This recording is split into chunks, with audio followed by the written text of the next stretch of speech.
पापा, चाय। अखबार से सिर ऊपर उठाकर उन्होंने देखा। वीणा एकदम तैयार होकर सामने खड़ी थी। स्टूल पर चाय रखते हुए उसने कहा, माँ की चाय फ्लास्क में रखी है, कैसरोल में दलिया है, आप लोग समय से नाश्ता कर लेना। पार्वती आएगी तो उससे कहिएगा माँ के बिस्तर की चादर भी बदल दे, माँ के कपड़ों के साथ ही रखी है। साबुन खत्म हो गया था, वह भी रख दिया है। और उससे कहिएगा माँ के कपड़ों को डेटोल के पानी में भिगोया करे, कंजूसी न करे। वह थोड़ा रुकी तो शर्मा जी ने पूछा, कहीं जा रही हो? आज तो इतवार है न? हाँ, जरा दूसरे काम से जा रही हूँ, शाम तक लौटूंगी। पिछले इतवार भी गई थी? हाँ, और अगले इतवार भी जाऊंगी, और उससे अगले इतवार भी। दरअसल मैंने एक छोटा सा एनजीओ ज्वाइन कर लिया है।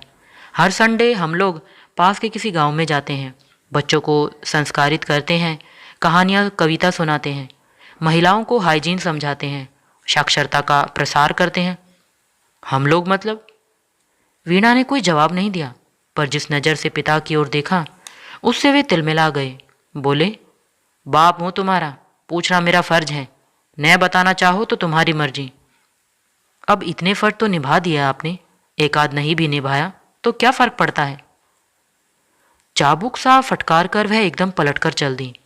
कुछ ही क्षणों में उसके स्कूटर की आवाज़ सड़क के शोर में खो गई। वे सुन होकर बैठे रहे। सामने रखी चाय ठंडी होती रही। उसे हाथ लगाने का भी मन नहीं हुआ। बेटी इतनी बड़ी गाली दे गई थी कि उनका मन लहूलुहान हो गया। पिछले 2 साल से देख रहे हैं, वीणा एकदम बदल गई है। कहाँ तो उनके सामने आंख उठाकर बात नहीं करती थी, पर अब तो जैसे पत्थर उठाकर मारती है। अव्वल तो बोलना ही नहीं चाहती, बोलती है तो जैसे जहर बुझा तीर हो। पता नहीं क्यों उसे घर से, घर के लोगों से नफरत सी हो गई है। उसकी माँ जब से बीमार हुई है उसके तेवर ही बदल गए हैं। वह एक पल घर में ठहरना नहीं चाहती। छुट्टी के दिन भी बाहर जाने का बहाना खोज लेती है। घर में रहती भी है तो काम धाम समेटकर अपने कमरे में गुम हो जाती है। मतलब के सिवा बात ही नहीं करती। कहती है तो उसकी जबान पर कांटे उगाते हैं। और उसके ये व्यंग्य बाण झेलने के लिए वे अभिशप्त हैं। बुढ़ापे में अब उसी का तो सहारा है। यह बात वह भी खूब समझती है, इसलिए शेर हो गई है। कहने को 3 3 बेटे हैं, एक से बढ़कर एक, पर किसी के पास उनके लिए समय नहीं है, किसी के घर में उनके लिए जगह नहीं है। कोई झूठ मूठ को भी उन्हें आमंत्रित नहीं करता। और इन्हीं नालायक बेटों के लिए उन्होंने अपनी सारी कमाई खर्च कर दी, इस लड़की की जिंदगी होम कर दी। अपने भाइयों को पढ़ाते पढ़ाते बेचारी बुढ़ा गई है, और वे लोग पढ़ लिख कर ऐसे फुर हुए कि अब पलट कर भी नहीं देखते। पेंशन है पर कितनी थी, वह तो दवाइयों के लिए ही पूरी नहीं पड़ती। और इस उम्र में सिर्फ पैसों से तो बात नहीं बनती, किसी का सहारा भी तो चाहिए। सच, वीणा न होती तो उनका क्या होता, यह सोचते हुए भी डर लगता है। पिछले 2 साल से पत्नी एकदम खटिया से लग गई है। तब से तो वह बिल्कुल असहाय से हो गए हैं। इतना इलाज हो रहा है पर बीमारी न पकड़ाई में आ रही है न ठीक ही हो रही है। कहीं बड़ी जगह दिखाने का मन है, पर कहाँ। बड़ा दिल्ली में है, पर उसकी बहू से पत्नी की किसी भी दिन नहीं बनी। बीच वाला अमेरिका में है, वहाँ जाने का तो सवाल ही नहीं उठता। न वह कभी कहता है। छोटा बम्बई में है, उसकी बहू भी सुशील है, पर वह ईसाई है। पत्नी तो उसके हाथ का पानी भी नहीं पीती। घर पर जाकर ठहरना तो बड़ी बात है। जिंदगी में एक ही अक्लमंदी की यह मकान बना लिया, कम से कम बुढ़ापे में सिर पर छत तो है। और जिंदगी में सबसे बड़ी बेवकूफ़ी यह है कि बिटिया की समय से शादी नहीं की। पहले मजबूरी थी, बाद में अपना स्वार्थ आड़े आ गया। अगर उसकी शादी हो गई होती तो बेमन से ही सही बच्चे कुछ तो कर्तव्य निभाते। अब तो बहन के भरोसे दोनों प्राणियों को छोड़कर तीनों निश्चिंत हो गए हैं। पत्नी के जागने की आहट मिली तो उनके विचारों की श्रृंखला टूटी। वह उसे सहारा देकर बाथरूम तक ले गए, मुंह हाथ धुलवाया और वापस बिस्तर पर लाकर बिठा दिया। वह फ्लास्क से चाय डालने लगे तो पत्नी ने मुंह बिचका दिया। आज तो इतवार है न, आज तो ताज़ा चाय देती। तुम्हारी बेटी घर पर नहीं है। कहाँ गई है? पता नहीं, शाम तक आने को कह गई है। पत्नी ने मजबूरी में 2 3 घूंट भरे और गिलास परे सरका दिया। पार्वती आएगी तो ताजे दूध की अच्छी चाय बनवा दूंगा। अब इस उम्र में मैं पार्वती के हाथ की चाय पीऊंगी? किस फेर में पड़ी हो भगवान, ये आपद धर्म है तो तुम ही बनवा के पी लेना। बुढ़ापे में मेरा धर्म मत बिगाड़ो। मुझे तो उसके हाथ से नहाते हुए भी घिन आती है, पर क्या करूं, मजबूरी है। बोलते बोलते पत्नी हाँफ गई। उन्होंने उसे चुप रहने का संकेत किया और धीरे से बिस्तर पर लिटा दिया। 9 बजे पार्वती आई तो उसे सारे निर्देश देकर वह बरामदे में आकर बैठ गए। अब 1 घंटे भर के लिए वह पत्नी की ओर से निश्चिंत हो सकते थे। वह सुबह का छूटा हुआ अखबार फिर से पढ़ने की कोशिश कर रहे थे कि उन्हें गेट के पास सुशीला का लड़का नजर आया। क्यों रे अशोक, कैसे आया? अम्मा आज नहीं आएगी, पड़ोस में गमी हो गई है। अपना माथा ठोकते हुए उन्होंने मन ही मन मरने वाले को कोसा। उनका मन तो हुआ कि पार्वती से 4 रोटियां डलवा ले, पर डर गए कि कहीं पत्नी को पता चल गया तो इस औरत के सामने ही तूफान मचा देगी, और कहीं पार्वती बिदक गई तो घोर कष्टों का सामना करना पड़ेगा। उन्होंने फिर उसी लड़के को भीतर बुलाया। उसके हाथ में एक फ्लास्क और 10-10 के 3 नोट पकड़ाते हुए कहा, 1 चाय, 1 ब्रेड और 2 समोसे, फटाफट ला दे।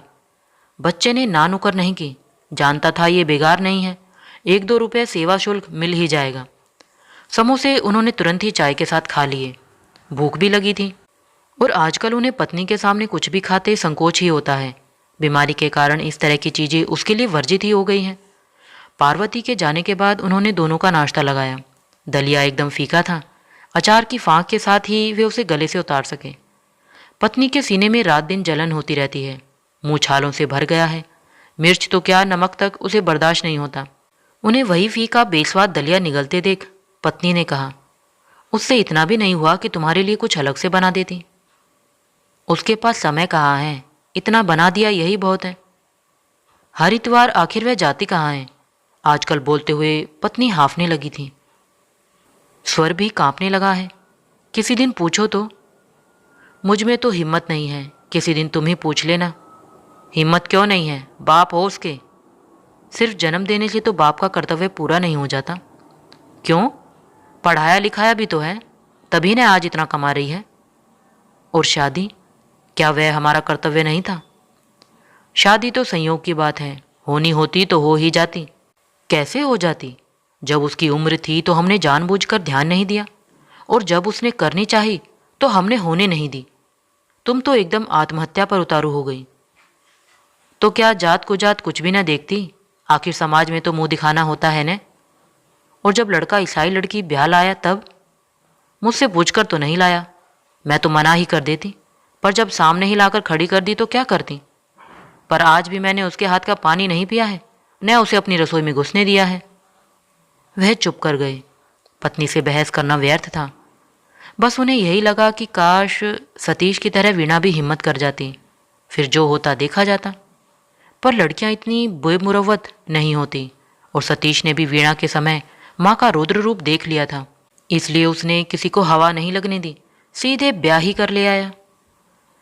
दोपहर को उन्होंने दूध ब्रेड पत्नी के सामने रखते हुए कहा, आज सुशीला नहीं आई, आज इसी पर गुजारा करना होगा। तुम क्या खाओगे? यही दूध ब्रेड, साथ में थोड़ा नमकीन ले लूँगा। पत्नी के आंसू निकल आए। भगवान मुझे मौत भी तो नहीं देता। उससे क्या होगा? मेरी वजह से तुम यहाँ पड़े हो, नहीं तो आराम से छोटे के पास चले जाते। तुम ही तो कह रहे थे लीना बहुत सुशील है, शालीन है। वह चुप रह गए। छोटी को देखा ही कितना है, 2 दिन के लिए तो कोई भी सौजन्य बरत सकता है। फिर लीना जानती है कि सास ससुर तो उसके साथ कभी आने से रहे, तो वह बुराई क्यों मोल ले। इसलिए जब भी मिलती है बड़े विनम्र भाव से मिलती है। असलियत का पता तो तब चलेगा जब कभी साथ जाकर रहना पड़ेगा। शाम को वीणा जब लौटी तो वह बाहर पेड़ों में पानी दे रहे थे। जैसे ही उसका स्कूटर रुका, उन्होंने गेट खोलते हुए कहा, आज सुशीला नहीं आई।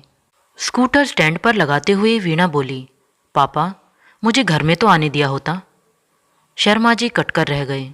दरअसल वे वीणा को जताना चाह रहे थे कि उन लोगों को कितनी असुविधा हुई है।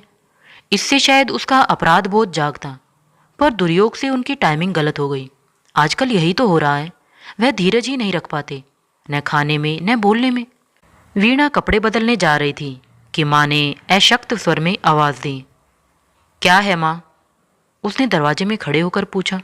अरे आज सुशीला नहीं आई, पापा बेचारे दूध ब्रेड खाकर ही रह गए हैं, माँ ने खांसते हुए कराते हुए कहा। आजकल वीणा से बात करते हुए वह विशिष्ट आवाज़ निकालती है, अत्यंत करुण और क्षीण। शर्मा जी को कभी कभी खींच हो आती है। बिस्तर पर पड़ी है पर नाटकबाजी से बाज नहीं आती। पर इस नाटक का वीणा पर कोई असर नहीं होता। वह तल्ख स्वर में बोली, ये खुशखबरी तो पापा ने मुझे गेट पर ही दे दी थी, तुमने नाहक तकलीफ की। खैर, चाय बना रही हूँ, आप लोग पिएंगे? दोनों ने कोई जवाब नहीं दिया। अपनी नाराजगी जताने का यही एक तरीका था। उसने भी दूसरी बार पूछा नहीं। वीणा ने इत्मीनान से चाय पी और फिर काम में जुट गई। देर तक बर्तन धोने की आवाज़ आती रही। सुशीला नहीं आई थी। सिंक में बर्तनों का ढेर लग गया था। बर्तनों के बाद रसोई की खटर पटर शुरू हो गई। वह टीवी के सामने बैठकर भोजन की प्रतीक्षा करने लगे। ठीक 9 बजे वीणा ने पापा का खाना लगा दिया। उसके बाद माँ को तकिए के सहारे बिठाकर वह उनकी भी थाली ले आई। पालक टमाटर का सूप, मूंग की पतली दाल और फुल्का। प्लेट स्टूल पर रखकर वह जाने को ही थी कि माँ ने अपनी उसी स्पेशल आवाज़ में कहा, पापा के लिए ढंग का कुछ बना देना, सुबह से सिर्फ ब्रेड पर है। वीणा जैसे एकदम तैश में आ गई। बाहर आकर उसने डाइनिंग टेबल पर रखी पापा की थाली उठाई और माँ के सामने रखकर बोली, लीजिए, मुआयना कर लीजिए, कुछ कसर हो तो बताइएगा। अच्छी सजी सवरी थाली थी। चटनी, सलाद, आलू गोभी की सब्जी, लहसुन से बघारी मूंग की दाल और चुपड़ी रोटियां।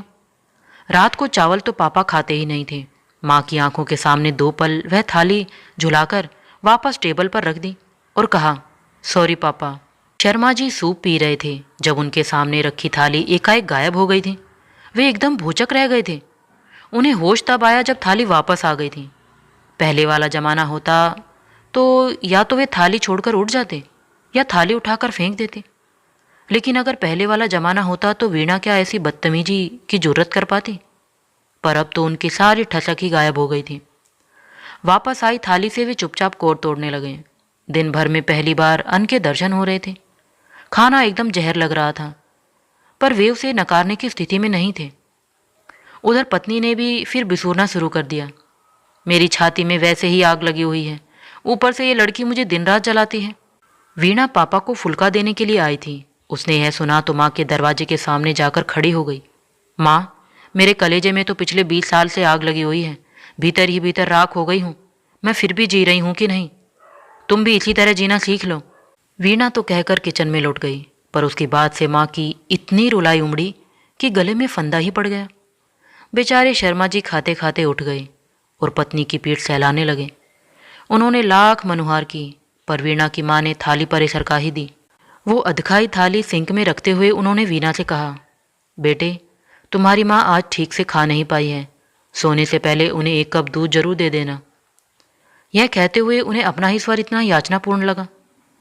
रसोई का काम समेटकर वीणा ने बाहर गेट पर ताला डाला, सदर दरवाज़ा बंद किया, फिर दूध का गिलास माँ के स्टूल के पास रखते हुए कहा, माँ, ये दूध रखा है, शक्कर डालूं या फीका ही लोगी?